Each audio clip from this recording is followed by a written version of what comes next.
오늘 말씀의 제목은 마지막 때를 살아가는 예수님의 제자들입니다.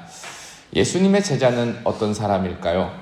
예수님의 제자는 단순히 예수님의 말씀에 동의하고 지식적으로 이해하는 사람을 제자라 하지 않습니다. 우리는 잘 알고 있습니다. 예수님의 제자는요, 참된 제자는 예수님의 말씀을 삶의 중심에 둡니다. 우리의 전 존재, 생각, 말, 행동 그 속에서 예수님의 말씀을 담아내려고 하는 사람들이 제자들이에요. 또한 예수님께서 가신 길을 걷는 사람들이 예수님의 제자들입니다. 자기를 부인하고 자기 십자가를 지고 예수님을 따라가는 사람들이죠. 이것을 위해서 예수님의 제자는요, 그리스도와 함께 옛사람이 십자가에 못 박히고 그리고 성령 안에서 새 생명 가운데 다시 살아난 사람들을 예수님의 제자라고 합니다. 오늘 말씀의 제목이 마지막 때를 살아가는 예수님의 제자들이에요. 정말로 우리는 마지막 때를 살아가고 있습니다. 하나님께서 작정하신 날, 곧 예수 그리스도께서 다시 이 땅에 오시는 그날을 기다리는 사람들입니다. 그렇다면 우리가 이 기다림의 시간 속에서 하나님께서 우리의 삶을 어떻게 인도하고 계시는 걸까 정말로 막막하고 궁금할 때가 있어요. 저는 오늘 본문에 나오는 이 두 명의 증인의 삶이 우리 마지막 때를 살고 있는 성도, 예수님의 제자들의 삶과 똑 닮았다라고 생각합니다. 결론부터 말씀드리자면은 이 두 증인은요, 성도를 대변하고 교회를 대변하고 그리고 또 하나님께서는 이 두 증인을 통해서 교회를 어떻게 인도하시는지 보여주는 대목이에요. 그래서 오늘은 우리가 본문 속에서 하나님께서 우리에게 작정하신 뜻을 두 증인의 삶을 통해서 미리 살펴보고 정말로 참 제자로서 소명에 응답하는 이 새벽 시간이 되기를 소원합니다. 첫 번째로 마지막 때의 참된 교회는요, 사명을 위임받습니다. 요한계시록 10장과 11장은 잠깐 쉬어가는 시간입니다.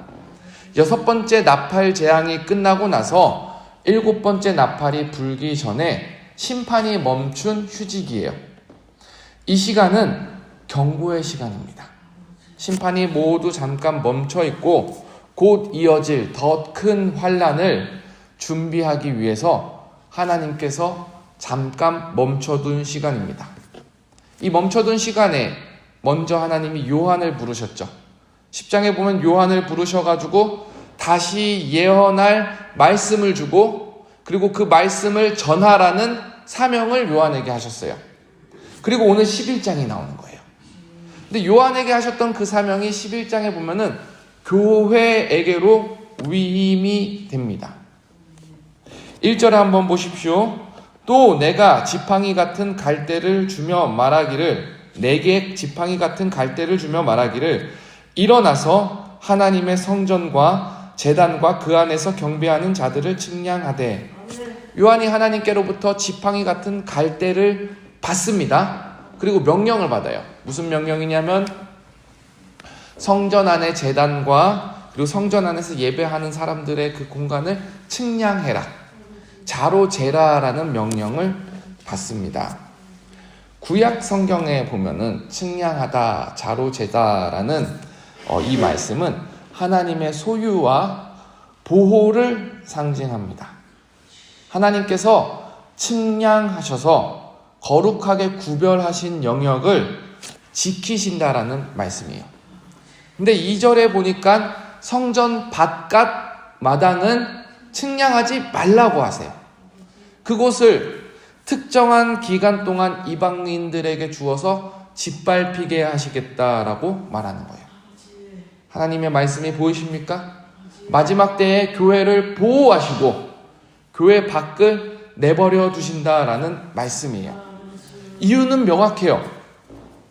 이 마지막 시간에, 경고의 시간에, 하나님의 사명을 끝까지 붙잡아야 하는 이 시간에 하나님께서는 교회가 사명을 감당할 수 있게끔 하기 위해서 특별히 역사하신다라는 사실입니다.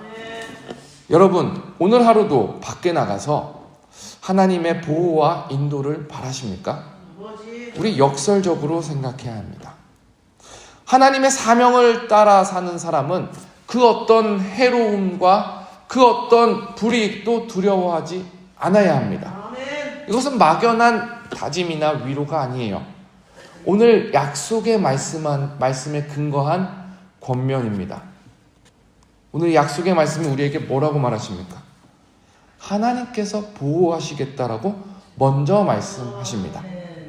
오늘 우리가 하나님의 부르심 앞에서 신실하게 응답한다면은 하나님께서 때에 따라 알아서 보호해 주는 줄 믿습니다. 두 번째 사실입니다. 참된 교회는 진실한 두 증인입니다. 우리 3절에 하나님의 말씀이 이어지는데요. 거기에 무슨 말씀이 있냐면 내가 나의 두 증인에게 권세를 주리니. 일단 먼저 두 증인을 설명해야 합니다. 두 증인이 권세를 받는 사람들인데 이 매우 특별한 존재들이 어떻게 교회일 수 있느냐를 살펴봐야 돼요. 4절에 이어집니다. 그들은 두 증인이겠죠. 두 증인은 이 땅의 주 앞에 서 있는 두 감람나무와 두 촛대니. 상징적인 이야기가 나와요. 감람나무는 여러분이 잘 알다시피 기름을 짜내는 용도로 쓰입니다. 기름을 공급하는 것이죠. 특별히 이 감람나무 기름은 매우 귀해가지고 성전에 등불을 지피는 기름으로 상징이 됩니다. 성령님을 대변하는 역할인 거죠. 이어서 나오는 촛대는요, 이제 감람나무 기름을 받아가지고 촛대에 불이 지펴지는데 요한계시록 1장 20절에 따르면은 이 땅의 교회를 상징합니다. 예수님께서도 우리에게 너희는 세상의 빛이라 라고 말씀하셨죠. 우리가 촛대가 되어서 이 세상에서 빛을 비추는데 우리 힘으로 빛을 비추는 게 아니라 기름에서 오는 그 연료를 가지고 빛을 내는 존재들이 바로 교회입니다. 그러니까 한마디로 감람나무와 촛대가 두 증인이라 하셨는데 감람나무와 촛대는 성령 충만한 교회를 말씀합니다. 근데 왜 두 증인일까요? 한 증인이 아니라 왜 두 증인일까요?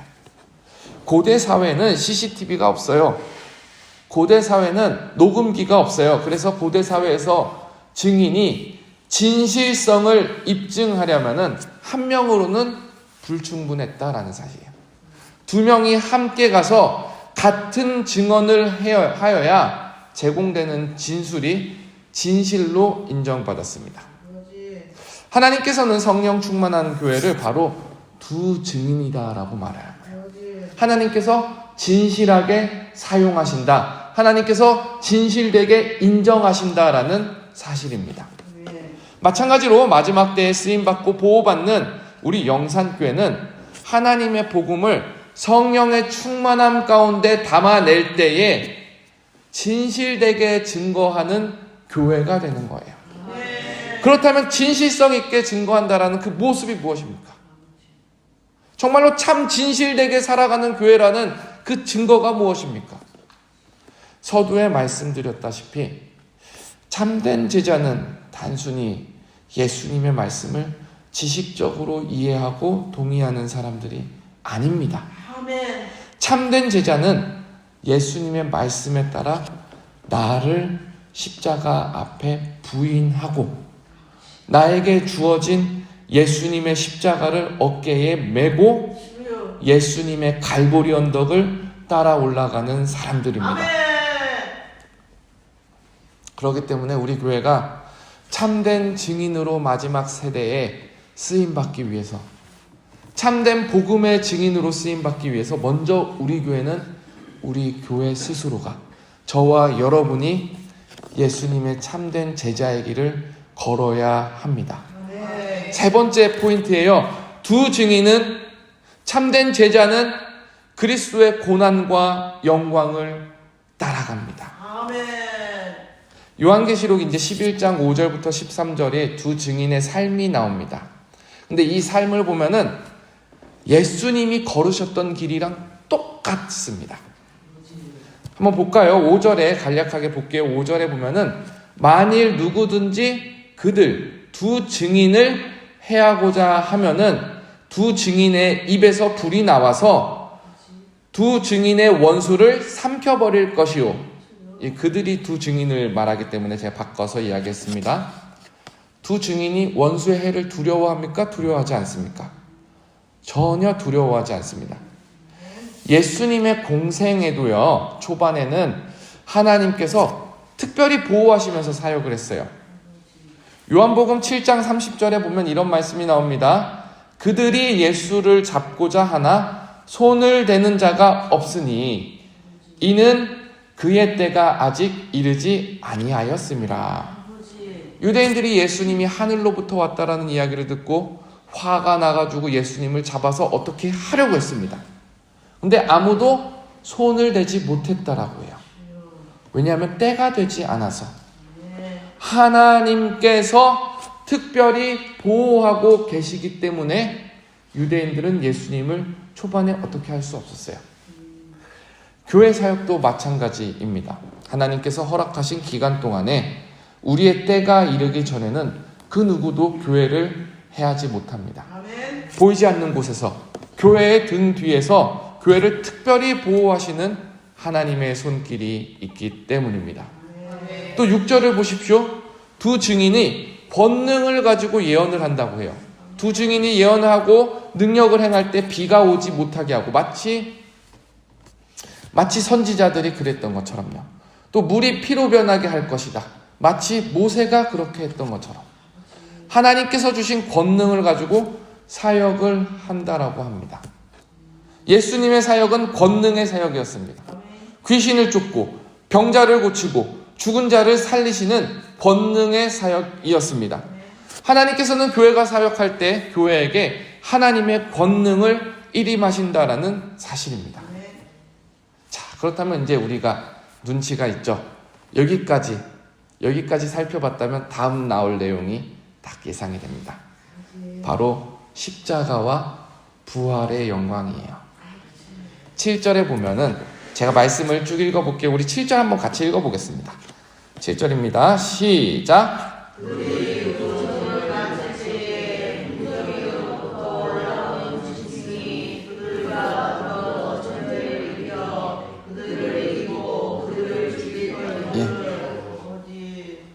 두 증인이 할 일을 마칠 때에 원수가 무정행에서부터 올라와서 두 증인을 죽일 터인즉 예수님의 삶과 똑같죠. 예수님께서 허락하신 사역을 다 마치니까 유대인들이 예수님을 붙잡아서 십자가에 매달았습니다. 9절을 읽어보겠습니다. 시작. 백성과 족속과 방언과 나라 중에서 사람이 그 시체를 사랑하는 그만을 보며 무덤에 장사하는 행복하게 하였다. 예수님이 십자가에 달려서 사람들의 조롱거리가 되었듯이 교회도 구경거리가 된다는 사실입니다. 10절을 읽어보겠습니다. 시작. 이 두 선지자가 땅에 사는 자들을 괴롭게 한 고로 땅에 사는 자들이 그들의 죽음을 즐거워하고 기뻐하여 서로 예물을 보내리라 하더라. 두 증인을 두 선지자라고 말하는데 두 증인이 세상에 나가서 당신들 회개하고 복음을 믿어야 됩니다. 그렇게 살아서는 안 됩니다. 자꾸 진실을 얘기하니까 진실을 듣고 기뻐한 것이 아니라 멸망받을 사람들은 진실을 듣고 괴로워한 고로 멸망받을 땅에 있는 사람들이 두 증인이 마침내 죽고 나니까 아이고 잘 죽었다 꽃이다 하면서 서로 예물을 주고받으면서 축제를 벌인다라는 사실이에요. 마치 예수님께서 십자가에 달리시고 세상 사람들이 사망의 권세가 자기들이 이겼다라고 착각을 하면서 사흘 동안 어둠의 세력이 축제를 벌이는 장면과 똑같습니다. 결국 교회도 고난의 때를 겪어야 됩니다. 결국 교회도 십자가를 지는 시간이 있어야 합니다. 이 십자가는 참으로 귀합니다. 왜냐하면 하나님께서 교회를 예수님의 참 제자로 부르시는, 사용하시는 거룩한 시간이기 때문에 그렇습니다. 예수님의 십자가에 동참하는 우리는 예수님과 함께 십자가에 달리는 거룩한 사역에 동참하는 것입니다. 그리고 십자가가 있기에 부활이 있습니다. 11절에 3일 반 후에 하나님께로부터 생기가 그들 두 증인 속으로 들어가매 그들이 발로 일어나서 구경하는 자들이 크게 두려워하더라. 하나님께서 생명을 다시 불어넣으시고 다시 부활하게 하시사 원수의 세력이 크게 두려워하게 되는 역사가 일어나는 겁니다. 하나님의 승리의 역사인 거죠. 마지막 때의 교회의 사역을 우리는 한눈으로 살펴봤습니다. 하나님의 보호와 권능 아래에 시작된 교회의 사명은 십자가의 동참과 고난의 시간도 있습니다. 그러나 실망하지 않아도 됩니다. 예수님께서 죽으시고 다시 일으킴을 받으셨던 것처럼 교회도 십자가를 겪으면서 반드시 하나님 덕분에 일어납니다. 하나님의 최후 계획은 우리로 하여금 부활의 역사에 동참하게 하시는 의도입니다.